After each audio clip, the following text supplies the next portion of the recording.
On the far western edge of the Pacific Ocean, scattered like forgotten footprints across the blue, lies a small island that quietly rewrote everything the world thinks it knows about money. Long before digital wallets, long before paper notes, long before gold bars locked behind steel vaults, the people of Yap built one of the most extraordinary economic systems ever known to humanity. Their wealth did not jingle in pockets or disappear into safes. It stood in the open air, leaned against trees, rested beside roads, and lay half buried in the earth. Their money was not hidden because it could not be hidden. It was too large, too heavy, too visible to steal. And yet, despite this, the system worked remarkably well.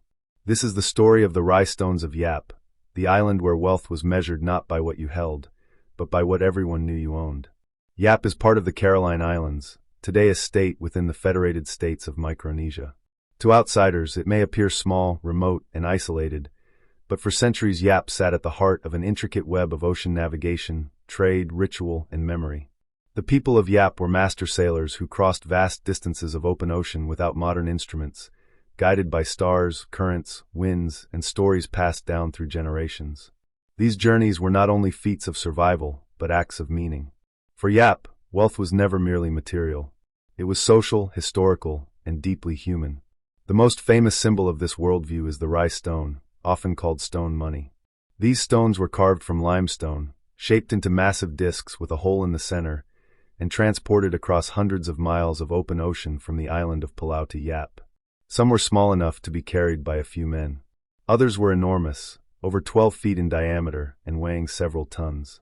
The sheer effort required to obtain them is what gave them value. Not scarcity in the abstract sense, but sacrifice made visible in stone. The story of each rice stone began far from Yap itself. Palau was the primary source of the limestone used to create these discs, and the journey there was dangerous. Yapese sailors set out in large canoes across unpredictable waters, knowing that storms, illness, or navigational errors could mean death. When they arrived, they carved the stone using simple tools, shaping it into a disc with painstaking care. The central hole was not decorative. It allowed wooden poles to be passed through so the stone could be lifted and carried by teams of men.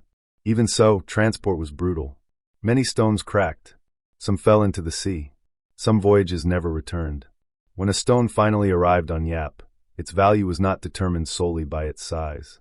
Instead, its worth was shaped by its story. Who led the expedition? How many men were involved? Did anyone die during the journey? Was the stone carved with great difficulty? Did it survive storms or accidents? A stone that cost lives was often considered more valuable than a larger one obtained without loss. In this way, Yapese money carried memory within it.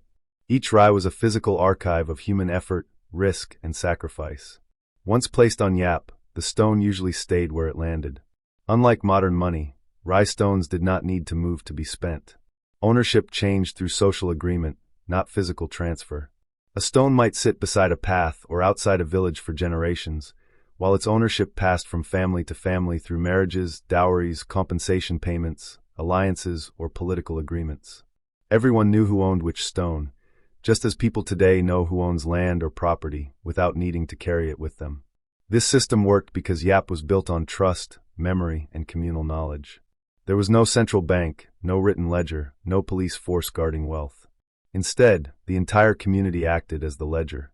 To falsely claim ownership of a stone was not merely theft, it was social suicide. Reputation mattered more than possession. Wealth existed because people agreed it existed. In this sense, the rice stones expose a truth that modern societies often forget. Money has value only because people believe in it. One of the most famous examples illustrating this principle involves a rice stone that was lost at sea. During transport, a massive stone slipped from its canoe and sank to the ocean floor. It was never recovered. Yet the Yapese agreed that the stone still existed, that its story still mattered, and that its ownership remained valid. The stone continued to be used in transactions for generations, despite no one having seen it since the day it disappeared beneath the waves. In economic terms, it was money without physical presence, a concept that would not become mainstream in the rest of the world until digital banking thousands of years later. This invisible stone challenges modern assumptions about wealth. In most societies, money must be physically controlled or digitally secured. But in Yap, value was separated from possession. What mattered was consensus. This made theft nearly impossible. You could not steal a rice stone because everyone would know it was not yours. Even if you tried to move it, the act itself would expose the crime. Wealth was too heavy to steal not only physically but socially. Rice stones were not used for everyday purchases. No one bought food or tools with them. Instead, they functioned as high-value currency reserved for major life events and political acts. They were used in marriage agreements, inheritance transfers, conflict resolution, alliances between villages, and compensation for wrongdoing. In this way, they acted more like modern property deeds or national reserves than cash. They anchored society, providing stability rather than liquidity. The arrival of Europeans in the 19th century disrupted this delicate system in unexpected ways. When Western explorers and traders encountered the rice stones, they were fascinated. Some saw them as curiosities. Others saw an opportunity. One Irish-American sea captain named David O'Keefe played a particularly significant role in transforming Yap's economy. O'Keefe realized that he could use modern tools and ships to quarry limestone more efficiently than traditional Yapese methods. By transporting stones in large numbers, he dramatically increased the supply of rye on the island. At first, this seemed beneficial. Stones became easier to acquire. Wealth appeared to increase. But over time, the cultural logic of the system began to erode. When stones no longer required dangerous journeys or great sacrifice, their symbolic value declined. The stories attached to them became thinner. What had once been rare and meaningful became common and transactional. Inflation, in its own unique form, arrived on Yap, not because of numbers printed on paper, but because meaning had been diluted. Colonial powers further disrupted the system.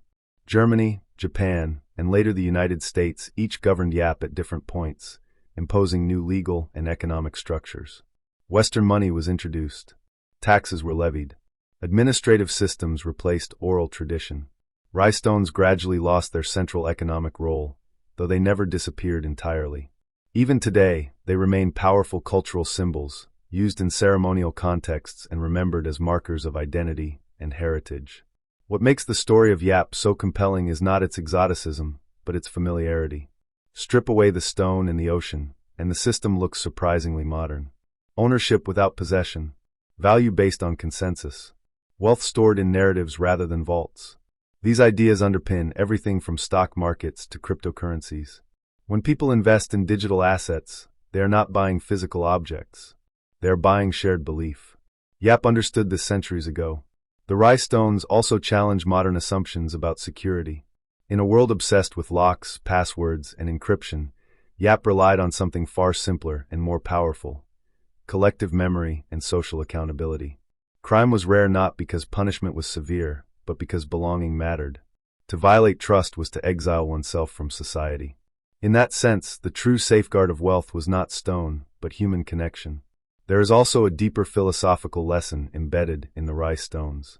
They remind us that money is not just an economic tool, but a mirror of values.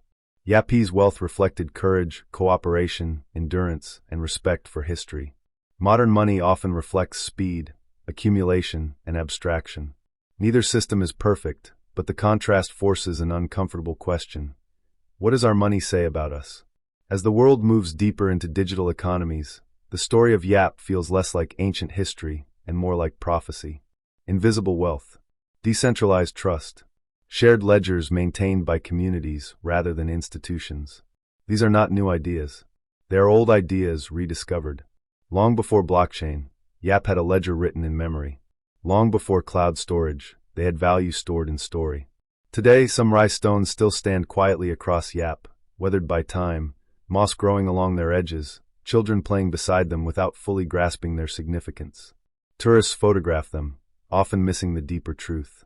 These stones are not relics of a primitive past.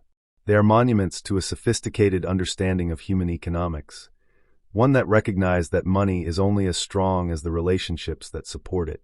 In a world where wealth can vanish with a forgotten password or a market crash, Yap's stone money offers a strange comfort. It suggests that stability does not come from material strength alone, but from shared meaning. When everyone agrees on value, even a stone at the bottom of the ocean can still be rich. And perhaps that is the most powerful lesson of all. Wealth does not need to move to matter. It does not need to shine or circulate endlessly. Sometimes the strongest money is the kind that stays exactly where it is, grounded in story, memory, and trust. Too heavy to steal, because it belongs not to one person, but to everyone who believes in it.